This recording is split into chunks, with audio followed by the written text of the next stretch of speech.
요즘 유튜브 알고리즘이 떠서 수프림 마스터 칭아이님 메시지 6편 정도를 보게 되었습니다. 과거 꿈 얘기를 조금 짤막하게 하겠습니다만 길게 해보아야 우아한 것도 아니고 구질구질한 인생살이 재미없죠.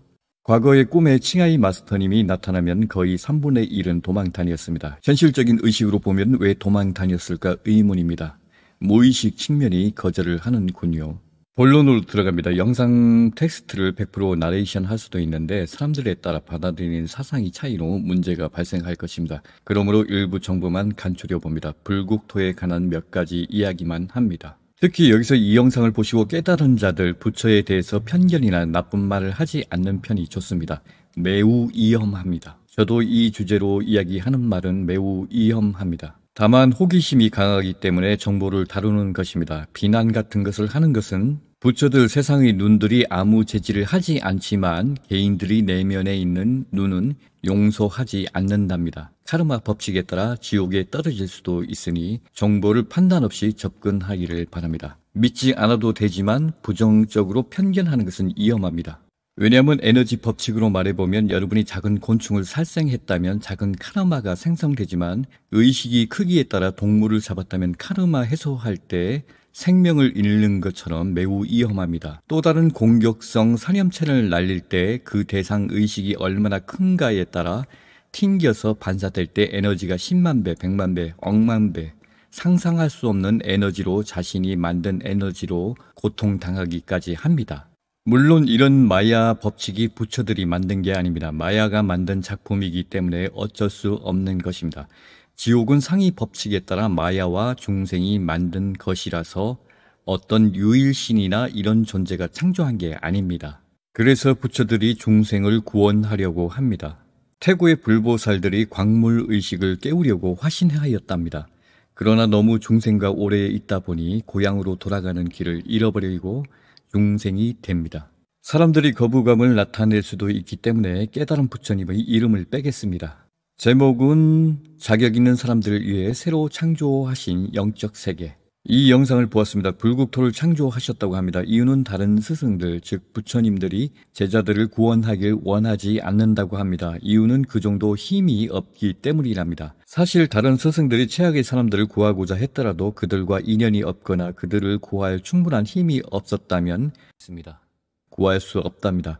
그러니 그들이 원치 않았던 게 아니라 힘든 경우랍니다. 모든 스승들이 구원을 원하는 영혼들을 전부 구할 수 없답니다. 한 사람을 구원하려면 그 사람의 세세생생 동안 관련된 모든 사람을 구원해야만 한답니다.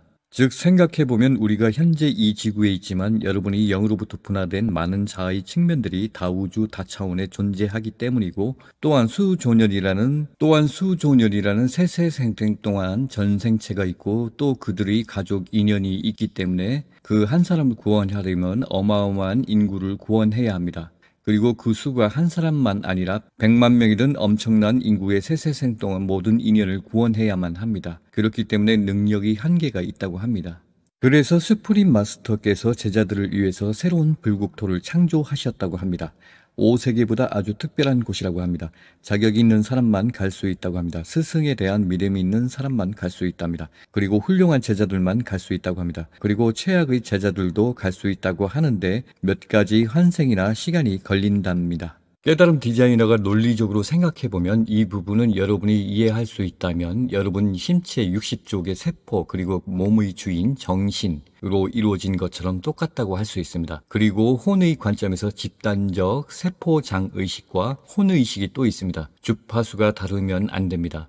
혼선 주파수라도 국토를 유지할 수 없습니다. 물론 주파수 표현했는데 주파수가 없는 곳입니다. 최악의 제자들은 나머지는 한동안 윤회하며 자신의 빚을 갚고 좀 낮은 차원에 머물며 계속 배워서 올라간답니다. 모두가 곧장 5세계 이후로 갈 수 있는 게 아니랍니다. 다만 오래 걸린다고 합니다. 제자들만 최고의 곳으로 갈 수 있고 본래 우주로 가는 건 아니지만 아주 특별한 곳이라고 합니다. 몇 단락을 읽어보면 어떤 이들이 본래 우주로 갈 수 있냐고 물어보세요. 여러분은 갈 수 없어요. 여러분은 창조되었죠. 본래 존재가 아니죠. 알겠어요? 하지만 5세계보다 높고 좋다면 이미 최상이죠. 5세계만 해도 이미 좋을 건데요. 성인들과 스승들이 여러분을 거기로 데려가지 않아서 여러분은 거기 안 가요. 여러분은 나와 갑니다. 훨씬 더 좋은 곳으로요. 여기서 마스터께서 말씀하신 게 의문입니다. 모든 존재는 불성이 있다고 했습니다. 아다무스라는 다른 상승 마스터는 여러분이 불의 장벽을 통과하면서 쪼개졌다고 합니다. 또한 영지주의자들은 조물주 마야가 우리들을 근원 어버이로부터 끌어와 여기에 창조했다는 말이 있습니다. 이전의 영상에서 마스터께서 말씀하시길 태고의 근원으로 가지 않는다, 이후 근원으로 간다고 했습니다. 그렇다면 영성계에서 어떤 사람이 자신은 물질계에서도 영적 세계에서도 영원히 사라지고 싶다는 소원을 가지고 있습니다. 영원한 자살을 할 수 있는지 의문이군요. 인간계에서 대부분 사람은 한 번 죽으면 끝이라고 믿습니다. 물론 내면적으로 알고는 있겠지요. 이게 끝이 아니라는 사실을. 다만 창조되었다면 존재와 무 사이에 무를 선택해도 되지 않겠습니까? 굳이 존재하려고 애쓰는 것보다 우리가 마야에서 고생하는 것 자체가 존재로부터 시작되었습니다. 존재 자체를 사라지게 하면 지옥도 물질계도 천국도 아예 있을 수 없습니다. 그걸 선택할 수 있다면 존재 자체를 사라지게 할 수도 있다는 가능성도 있어 보입니다. 굳이 존재하려고 애쓸 필요는 없다는 것입니다. 물론 자아가 독단적으로 선택할 문제가 아닙니다. 영이 판단하는 문제이겠죠. 이 생각은 하나의 가정입니다. 사실 저는 태어날 때 유아 시절 이런 느낌, 생각이 들었지만 삶과 죽음, 존재와 무 상태를 아예 상관도 하지 않았습니다. 영원히 사라지면 사라지는구나, 존재하면 존재하는구나 하지 존재 자체가 없다는 것을 두려워할 필요성도 못 느꼈습니다. 물론 그때 다차원도 다른 세계도 아니라 최후 절대 세계에 내가 있고 그들이 있다라는 직관이 있었습니다. 그게 다입니다. 다시 본문 나레이션을 해보겠습니다.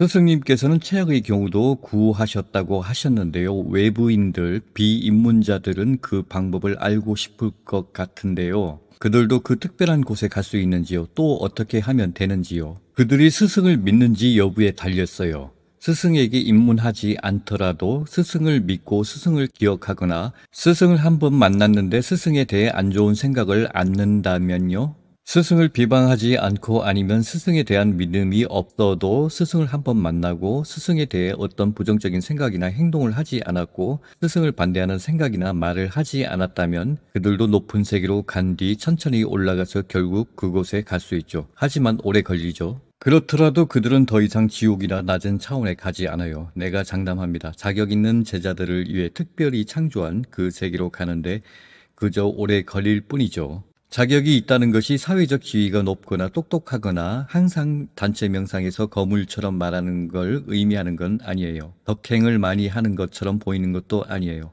내적인 거죠. 알겠어요? 다 해당할 수 있죠. 외적으로도 훌륭하고 내적으로도 훌륭해서 스승에 대한 믿음이 흔들리지 않는 거죠. 천국은 모든 걸 알기 때문이에요.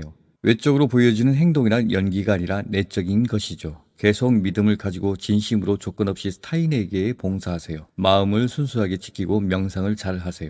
그러면 계속 건강할 겁니다. 수행을 잘하지 못하고 믿음을 간직하지 못하고 스승이 알려준 법문을 수행하지 않으면 다시 잘못될 수 있어요. 그럼 그들은 처음부터 다시 해야 하는데 기회가 있을지 모르죠. 여러분 모두가 최악인 건 아니에요. 아닙니다. 일반적으로 그렇다는 거죠. 제자들 전부가 최악의 경우인 건 아니지요. 그리고 최악의 경우라도 그들의 빚을 다 갚고 다시 인간이 되었다면 그럼 그들은 괜찮아요. 간혹 그들이 업장 전생의 습관으로 돌아가서 다시 나쁜 일을 했던 것뿐이죠. 그리고 마야의 영향 때문이기도 하고요.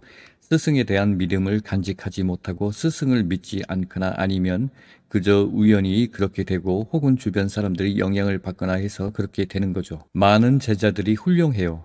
그 비율이 얼마인지 한번 볼게요. 전에 알았는데 잊었어요. 대략 63%의 제자들은 훌륭해요. 37%가 그다지 좋지 않은 거죠. 일부는 최악이죠. 스승을 거역하기까지 해요. 이미 수차례 그런 일이 있었어요. 부처도 데바다타처럼 나쁜 제자들이 있었죠. 또 예수도 좋은 것만 가르쳤음에도 불구하고 나쁜 제자들이 있었죠. 유다처럼요. 그래서 지옥에 가서 죗값을 치러야 했죠. 아무도 벌 주지 않았어요. 스스로 한 거죠. 내면의 심판이 있으니까요. 세상의 눈과 세상의 심판은 피할 수 없지만 우리 자신의 눈, 우리 자신의 심판은 피할 수 없어요. 우린 모든 걸 아니까요. 이상 메시지 끝입니다.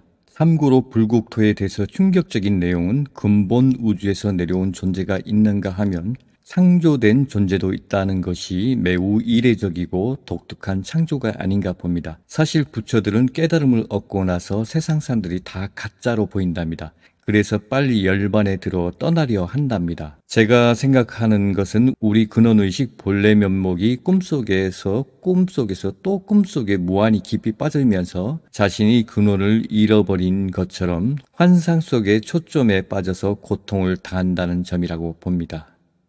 그럼 좋은 하루 되시고요. 깨어납시다.